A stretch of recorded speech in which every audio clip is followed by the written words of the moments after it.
In this video, we're going to talk about the high bar back squat. The high bar back squat is a great exercise to develop lower body strength through the quads, glutes, and adductors, and then secondly, develop muscle through them body parts as well. Things that we're going to talk about in this video is the correct footwear, your hand position on the bar and then the bar position on your back, your breathing and bracing, and then what's known as the stack. With footwear, we want to wear a shoe that doesn't have too much cushioning underneath us, so something like a runner. The reason being is when we're squatting, we want to apply force down through the floor, and that shoe is going to absorb that force. Something like Vans or Chucks are a great shoe.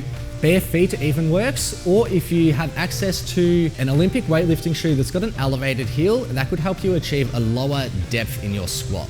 With your hand position, it's a common misconception to grab the bar as close as your mobility allows, but this might actually not benefit you. We want to grab it in a position where you can develop as much upper back tension as possible. This could be as close as mobility allows, this could be 1 or 2 inches further. It's going to be trial and error and just going for a position that suits you best where you can create that upper back tension. When we position the bar on our upper back, we want to position it on our upper traps, on some kind of muscular structure, and not on any bony landmarks like up on our spine or on our neck. So once we've got our hand position and the bar on our back set up, we want to take 1 to 2 steps back from the rack. Once we're in our desired foot position, whether that's just outside shoulder width or on shoulder width, it's going to come down to the individual. You're going to take a big exhale, and what this is going to do is force the ribs and pelvis into a straight line. So this is what we call the stack.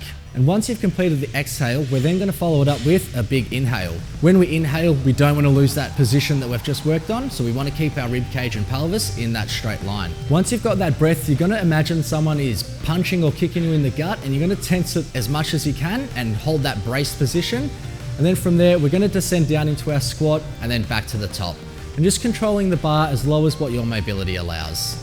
We're going to repeat that process at the top. Big exhale, big inhale without losing the rib cage and pelvis position, and then controlling the bar again as low as your mobility allows you. So if you're new to squatting or just struggling to hit depth, there's 2 things we can do. We can put a bench behind us and squat to a bench, and it's just like our chest when we chest press. It just gives us a target to squat down to. So we can do this for a certain period of time, for example, 8 weeks until we're comfortable hitting that depth, and then remove the bench and squat a little bit lower after that.